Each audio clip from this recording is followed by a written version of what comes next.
Do you ever get the feeling that some of the adults making decisions about children's education don't really even like children?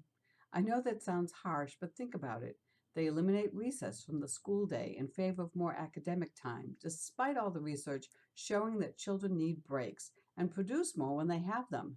And despite all the evidence coming out of Finland, a country that gives children a 15-minute recess every hour, and is at the top of the world heap in literacy and numeracy. They implement policies requiring children to sit for longer stretches at a time in the classroom, despite all the research showing that sitting increases fatigue and reduces concentration. They require more and more testing at younger and younger ages, despite the fact that decades of more and more testing haven't yielded the desired results and that testing isn't appropriate for young children. Their policies result in play being eliminated from early childhood education, despite the fact that play is essential to development and learning for young children. I could go on, but you get the idea. And if you thought perhaps the title of this video seems a bit extreme, you also see where I'm going with it. Young children have certain universal needs. They learn in a way that is unique to them. Children should be allowed to experience childhood in the way it's meant to be experienced, in the way nature intended.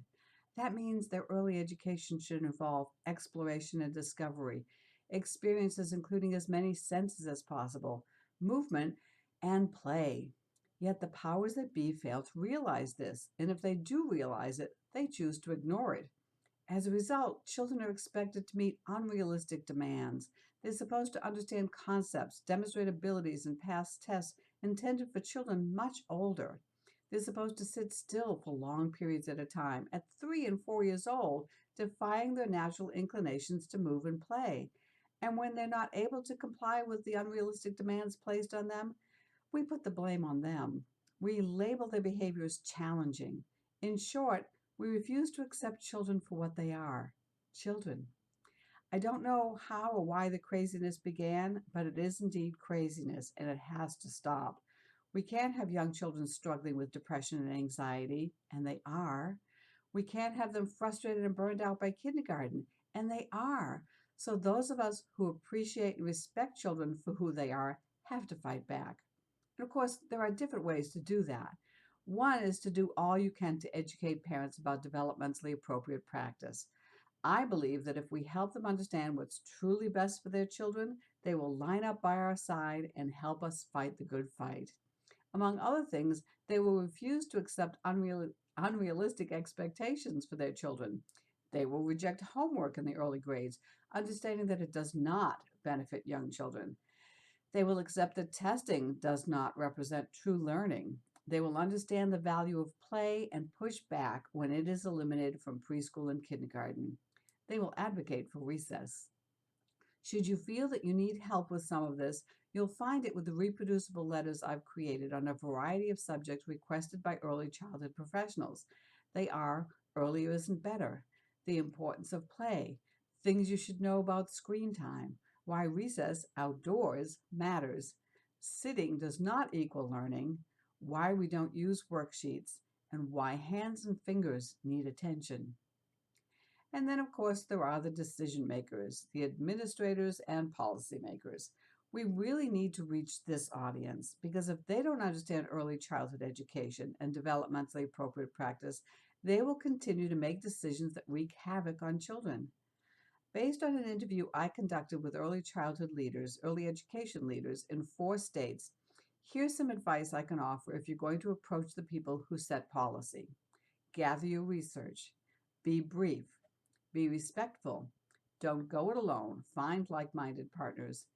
Invite policymakers to your classroom. I always hope that if a policymaker comes to your classroom, they'll be able to experience the difference between a developmentally appropriate lesson, active learning, and a developmentally inappropriate and ineffective one, worksheets. And I hope they stay long enough to see what it feels like to sit for long stretched time. One other bit of advice I've heard came from a state politician. He said, we can't expect policymakers to know what's important if we, their constituents, don't tell them. So we've got to tell them. And again, to help with this, I've created reproducible brochures to spread the word. They're informative without being disrespectful. The topics for these are Earlier Isn't Better, why play matters, why recess matters, what you should know about screen use, sitting does not equal learning, and worksheets do not equal learning. One of the simplest ways to advocate for children, whether it's with parents or policymakers, is to simply tell your stories. Don't assume those outside our field know what early childhood education involves, or even to remember what a child needs most.